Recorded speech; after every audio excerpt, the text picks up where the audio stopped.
ఈ నల్లని రాళ్లలో ఏ కన్నులు దాగెనో, ఈ బండల మాటున ఏ గుండెలు మ్రోగెనో.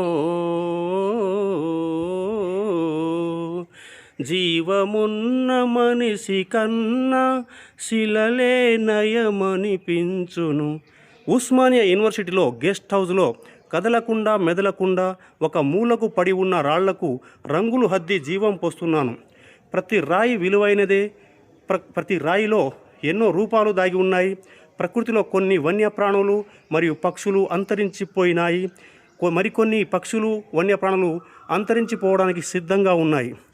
వన్యప్రాణులను కాపాడుకుందాము, ప్రకృతిని రక్షించుకుందాము.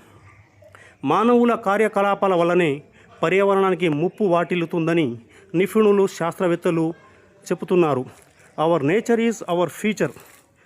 మన ప్రకృతియే మన భవిష్యత్తు అని ప్రభుత్వాలు మరియు శాస్త్రవేత్తలు నొక్కి చెబుతున్నాయి.